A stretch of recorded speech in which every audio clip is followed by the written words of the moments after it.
Falando então justamente sobre o tema da sabedoria no trato com a injustiça. Essa parábola, a parábola do mordomo infiel, que estamos falando a semana inteira, segunda, terça, quarta, quinta. A segunda falamos então da base da questão do pecado. Porque aqui está um mordomo, um administrador, que sabendo que o seu senhor ia descobrir a fraude que ele estava cometendo, ele então mudou os livros, ele fez uma lava-jato contra lava-jato para não ser pego, certo? Na sua fraude. Qual que era a fraude que ele fazia? As pessoas pagavam o senhor e ele ficava com dinheiro. Então o que aconteceu? Ele estava aumentando as situações e fazendo corrupção. Aí o senhor diz: escuta, você não deu lá o trigo, você não deu lá o azeite, e onde é que está o dinheiro? Daí ele foi lá nos credores, nos devedores, ele era o credor, nos devedores, falou assim: escuta, está devendo quanto aí? 100, escreve então 50. Ele tirou a dívida que ele tinha, ele colocou como um débito menor, para o quê? Para os livros ficarem iguais e ele ficar na boa. E que a parábola diz que o Senhor louvou o mordomo. Oh, meu Deus, pô, o cara é ladrão. Ele não louvou o fato dele roubar. Ele louvou a sabedoria que ele teve diante daquela injustiça, dando o desconto. Por que ele deu o desconto? Para poder se beneficiar. E o que a Bíblia diz? Que ele fez isso para que aqueles devedores, reconhecendo o que ele tinha feito, o recebesse nos tabernáculos eternos. Aí a palavra fica confusa do que ele está falando. Então, resolvemos a questão dessa palavra declarando que ela diz sobre o sacerdócio. Quem que é aquele mordomo infiel? São os sacerdotes da lei. O que eles faziam? Eles cobravam do povo abusivamente, para que houvesse perdão dos pecados. Então, o pecado na religião judaica era como uma tabela de preço. O que você fez? Pisei no dedinho da unha da minha mãe. Ah, então você vai pagar não sei o quê. O que você fez? Eu xinguei um corintiano, então você está perdoado. Então, havia coisas assim, as diversas situações, demandavam várias condições, porque às vezes falou a verdade, eu não sei, Então, está tudo combinado. O sacerdote, ele tinha na mão a condição de dizer qual que era a sua pena. E no tempo de Jesus, isso era uma grande corrupção, porque a própria moeda do templo era diferente, e no câmbio já existia corrupção. Então, não aceitavam a ovelha que você trazia, você tinha que comprar uma outra ovelha, não aceitava a sua oferta, pegava a tua oferta igual carro usado, na base da troca, dava um banho na ovelha e a vendia como 0 quilômetro. Então existia todo tipo de corrupção. Agora, aqui havia um administrador, havia um sacerdote que reduziu o custo do azeite e do trigo, que é a unção, que é a palavra, reconhecendo que aquilo que ele fazia não era justo. Então, por que ele reduziu e foi louvado? Porque viria Jesus e iria terminar com aquele preço. Não teria preço nenhum. O desconto que ele deu ficou barato, porque no final, o Jesus veio terminar com todo o preço. Você não paga nada, o seu pecado é perdoado pelo sangue do Cordeiro, e ele está tirando do pecado a questão de eu cometi, porque ele está mostrando que o pecado pode ser eu omiti, e o pecado é resolvido só como eu quis, a sua intenção. Então a intenção, a comissão, o que você faz, e a omissão, são 3 coisas do tripé do pecado, para você entender aonde você está. Por que ele perdoa as pessoas? Porque ele está transformando as intenções. Quando você tem uma intenção transformada, a sua vida por Jesus recebe essa graça.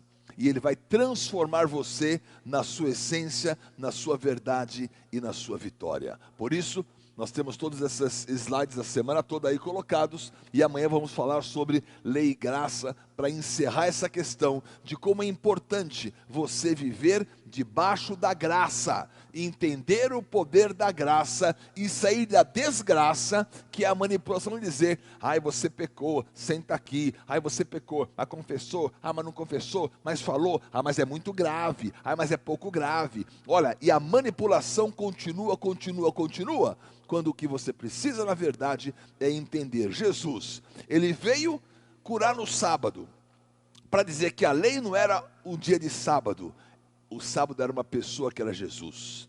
Ele veio comer com publicanos e pecadores, para dizer que resgatar era o mais importante, e que não haveria limites no que você fizesse, naquilo que Deus mandasse, para que um resgate fosse concluído. Por isso, não fica naquela de que você fez, deixa Deus julgar tudo o que você fez, porque Ele vai julgar também o que você não fez. E ao final dos tempos, o julgamento é justamente sobre o que você não fez. Tive fome, não me deste comer. Tive sede, não me deste beber. Estava nu, não me vestiste. Estava enfermo e preso, não me visitaste. Era forasteiro, não me recebestes. Mas quando isso aconteceu?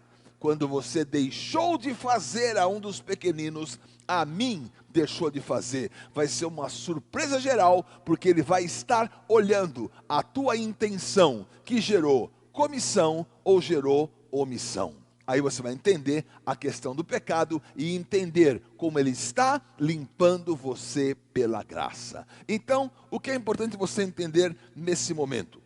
Que o sacerdócio que cobrava das pessoas para perdoar pecados foi destruído no ano 70. Então, por mais que Jesus falasse que, olha, destrói esse templo, porque eu vou realmente reconstruí-lo em 3 dias. E o pessoal olhava para aquele templo de Salomão, que levou 46 anos.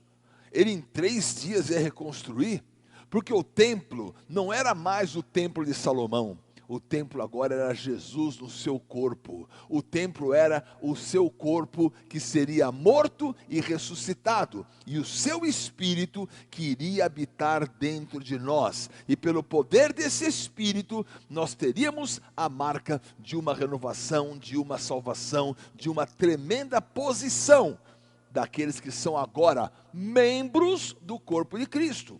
Agora, o que aconteceu? O ciclo do sacrifício e da cobrança abusiva daquele mordomo, das pessoas que tinham os talentos enterrados, da vinha que não deu os frutos, de quase todas as palavras de Jesus, o ponto final é: onde que está o resultado?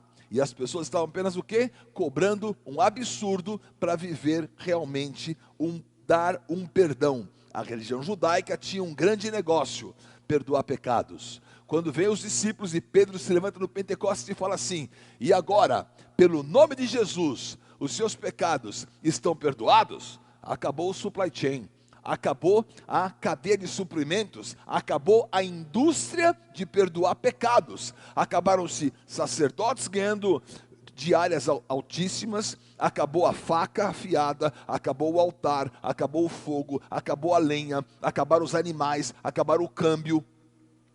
Toda uma indústria foi substituída pelo nome de Jesus. Esse é o poder do nome de Jesus. É pelo poder do nome de Jesus que a tua vida vai ser marcada com bênção e com unção. É pelo poder do nome de Jesus que você vai ser restaurado e a tua intenção vai ser transformada. O ciclo acabou. No ano 70, Tito e Vespasiano entraram em Jerusalém e eles destruíram o templo e o sistema de sacrifícios, e nunca mais, até o dia de hoje, nunca mais. E aquele lugar foi ocupado depois pelos árabes. E aonde estava o templo e o sacrifício, existe hoje a mesquita de Omar. Existe aquele templo muçulmano. E o que fez o rei, o imperador Tito Vespasiano, sacrificaram um porco naquele altar. Coisa horrível, que o porco é o animal imundo, não existe sacrifício de porco. Era ovelhas, gado, boi. O porco significando, aquilo foi sujo, aquilo acabou. Porque Jesus já tinha, há 33 anos antes, eu acredito que foi realmente os anos 70, colocando a senhora aqui, eu gosto do 33, né? 33, passou 33, acabou tudo. Acabou tudo. Não tinha mais chance daquilo continuar. Porque agora um novo e vivo caminho já havia sido aberto por Jesus na cruz.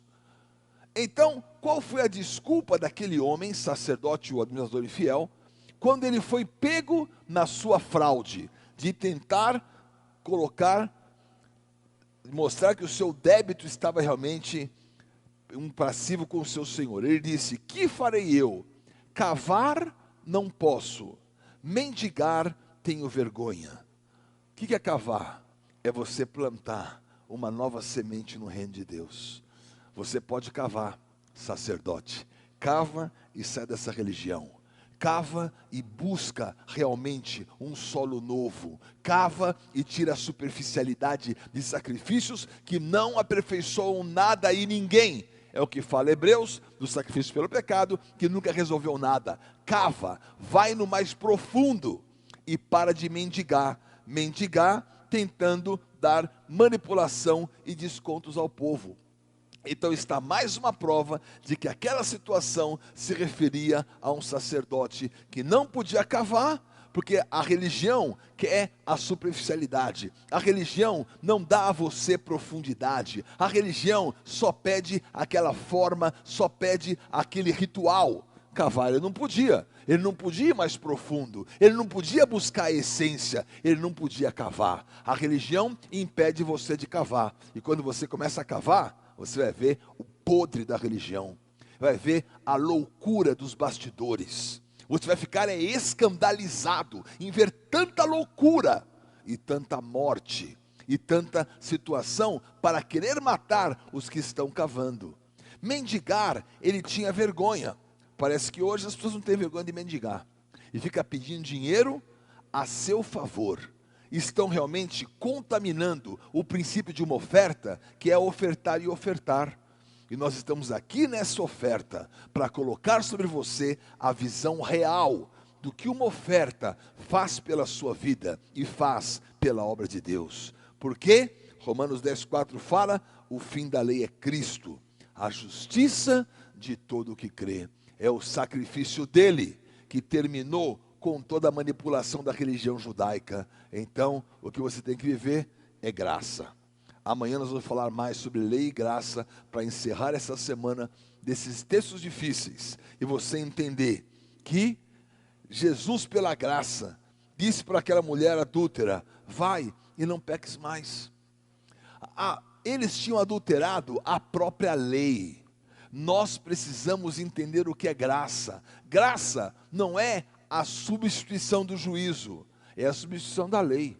O juízo vai vir, porque a graça foi lançada sobre você, e o que você produziu na graça vai ser entregue diante do Senhor. A graça me transformou, pela sua graça sou o que sou, a tua graça, ela me basta. A graça é a substituição da lei, não é a substituição do juízo. O juízo vai acontecer. O juízo virá para todos. E tudo que você fez, absolutamente tudo, será julgado por um justo juiz. Não por um sistema religioso, que não consegue chegar na tua intenção. Só consegue observar a comissão e também não consegue ver a omissão. Porque Jesus disse: aquele que julga o cisco do teu olho, não está vendo a trave que há no seu próprio olho. Então, esse sistema foi condenado.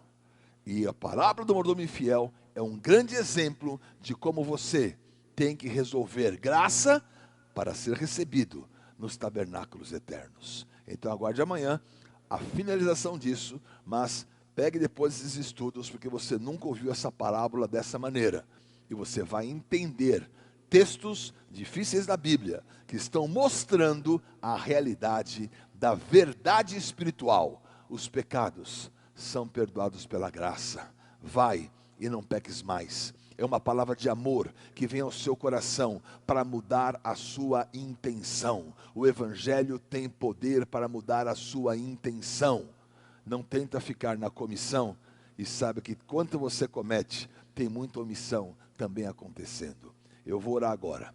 Eu vou orar para que essa graça venha sobre você, para que essa graça torne a sua vida verdadeira, para que essa graça coloque identidade naquilo que você faz. E essa vai ser a nossa oração da vitória, e você nessa oração da vitória vai ter sobre você uma marca maravilhosa. Como eu desejo que a graça me alcance, como eu desejo que a morte dos pecados, das condenações seja eliminada e que você possa viver 100% o que Deus preparou para você. Nós vamos orar por essas três situações: por um novo sacerdócio, por um novo coração e por um novo caminho. Um sacerdote que não se manipula mais, um coração que não se engana mais e um caminho que é aberto para todos. Você não precisa de alguém, dependendo de alguém. Você caminha com alguém porque você quer crescer com esse alguém. Crescer, não depender. Crescer, não manipular. Crescer, desenvolver e realizar aquilo que Deus deseja. Vamos orar. Obrigado, Senhor, por essa quinta-feira de decisão, quinta-feira de revelação, quinta-feira onde estamos esse mês do envio. E eu quero orar por todos aqueles que querem entender a graça, querem sair de uma manipulação, de pecados que são listados, de pecados que os colocam à exclusão, de pecados que colocam um X nas costas, que colocam as pessoas debaixo de condenação, quando a tua graça é tão suficiente e tão poderosa. Por isso eu quero dizer agora, Senhor, nós queremos um novo sacerdócio. O administrador infiel ficou preso em tantas coisas, mas ele buscou naquele desconto os tabernáculos eternos, mas não era o desconto. O preço quem pagou é Jesus da cruz, e o preço foi pago de maneira completa, porque o Senhor pagou todo esse preço. Eu quero colocar sobre cada um daqueles que estão recebendo essa oração, esta marca de um novo caminho, o caminho da graça, o caminho que vai transformar o sacerdócio, que não será mais manipulador, mas será ajudador, porque Jesus, o sumo sacerdote, é o único nome que pode ser o intermediário entre Deus e os homens, é o único que pode transformar, limpar, purificar e colocar em nossa intenção um novo caminho, que haja um novo caminho nos corações, como haja um novo caminho no sacerdócio, para que haja um novo caminho além do véu, um caminho aberto para todos, o caminho da tua intimidade. Coloque agora, Senhor, passos de intimidade daqueles que desejam realmente essa transformação. Eu profetizo esse novo sacerdócio, eu profetizo o fim da manipulação, como houve no ano 70, um ciclo da impossibilidade daquela manipulação continuar. Haja agora altares apostólicos autênticos e verdadeiros, que não manipulem finanças, que não manipulem sentimentos, que não manipulem sentimentos de fofoca e confusão e contaminação, mas que a tua verdade prevaleça, a verdade de quem recebeu de ti um chamado para construir e nunca um chamado para destruir. Nos faça mais que vencedores, num novo sacerdócio, num novo caminho, além do véu, pela tua graça. Beshem Yeshua HaMashiach, no nome do Senhor Jesus Cristo. Amém, amém, amém.